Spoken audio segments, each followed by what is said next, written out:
The silence in our Surulere apartment was louder than any Lagos traffic. Amaka was out, probably at soccer practice or maybe with her sister. But it was always one or the other. I sat on the sofa, the remote control cold in my hand, staring at the muted TV screen. 3 years we would been together. 3 years of building something, brick by brick. Now, it felt like the foundation was crumbling, one forgotten promise at a time. The air felt heavy, thick with unspoken words and growing distance. My chest ached with a familiar dull throb. It was not always like this. I remember the early days, walking through Balogun Market with Amaka. The vibrant colors of Ankara fabrics, the smell of roasted plantain and suya in the air. We would laugh, sharing a cone of chin-chin, her hand in mine, feeling like we were the only two people in that chaotic, beautiful city. Our first real relationship, both of us. We promised each other we would navigate it together, ups and downs. But since the start of this year, a chill had set in.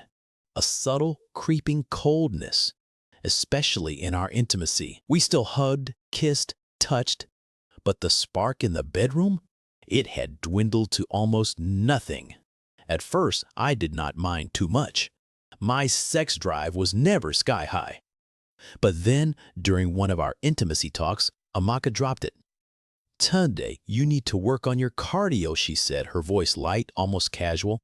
"I do not like that you stopped to gather your breath." I was stunned. I told her she stopped too, and I never saw it as an issue. "It takes me out of the moment," she insisted.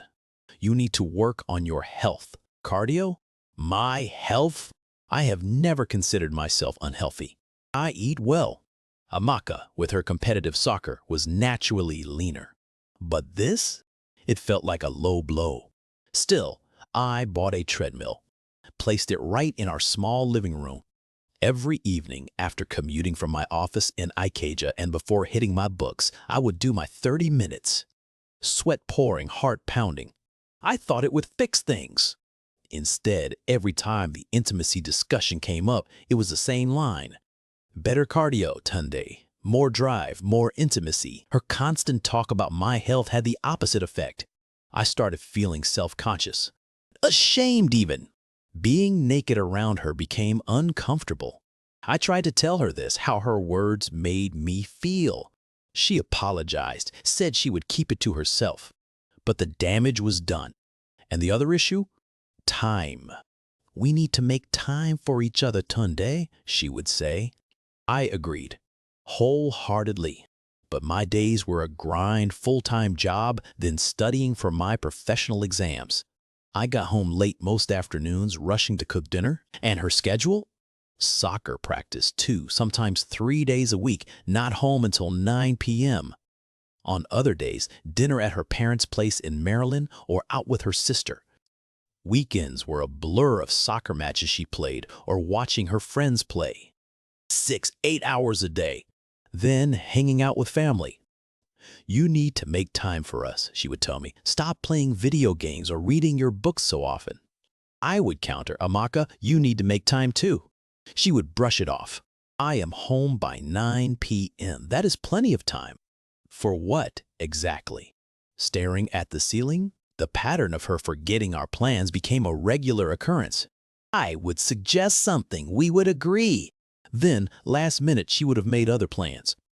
"Oh, I forgot," she would say, expecting me to be the one to call her friends or family and cancel. "You should have reminded me, Tunde, or told them we had plans."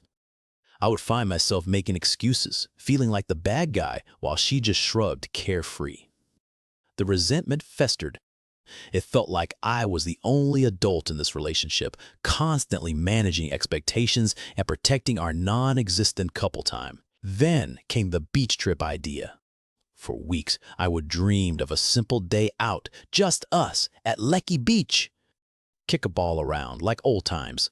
She said no. Money was tight. She would have been unemployed for months, eating into her savings. I understood. But then I saw her social media. A new tattoo, bold and intricate. Not cheap, I knew. And then, just today, she would gone with her sister to Ibadan to watch her team play, followed by shopping and dinner. My heart sank. How could money be tight for us, but not for this? The worst part? Just yesterday, we would made plans for a quiet home date. Netflix, some jollof rice I would promise to make. A simple evening just for us. Now she was in Ibadan, would not be back till late afternoon, and her sister, who would traveled with her, was staying with us until 11 p.m. Then they were off to a club. Our date? Forgotten! Again. I sat there, the prepared jollof rice cooling on the stove, feeling a knot of pure disappointment tighten in my gut. Wetin be this? How many times could she do this? When she finally walked in laughing with her sister, the sound grated on my nerves. I confronted her as calmly as I could, despite the storm inside me, about the date, about the tattoo, about the constant neglect. Her response? The familiar shrug. Oh, I forgot, Tunde, a beg. You should have reminded me, or told my sister. Her apology felt hollow, a mere formality, like a script she would memorize. It was not an apology. It was an excuse, a blame shift. My heart hardened. My heart hardened. I no believe my eyes. Oh, this was not just forgetting. This was a pattern of disrespect. I was exhausted, bone-weary, tired of being the responsible one, always having to speak up, to cancel, to manage her friends and family when she made conflicting plans. It was not just the intimacy that died. It was my sense of being valued, of being a priority. I felt like a footnote in her busy life. The emotional toll was immense. It chipped away at my self-worth, making me doubt myself, my feelings, my very perception of our relationship. My chest felt heavy, like a large rock pressed against it. Was this normal? Was this how love was supposed to feel? As the generator hummed outside, a constant Lagos lullaby, a bitter truth settled over me. This was not love anymore. It was obligation, a routine. I could not continue like this. The thought of breaking up, of ending our 3 years, tore at me. It was my first real love. But what kind of love made you feel invisible? Unimportant? What kind of love made you question your own health and appearance? No, this was not right. I had to talk to her. Really talk. And if nothing changed, I knew what I had to do. The silence, after all, had spoken volumes.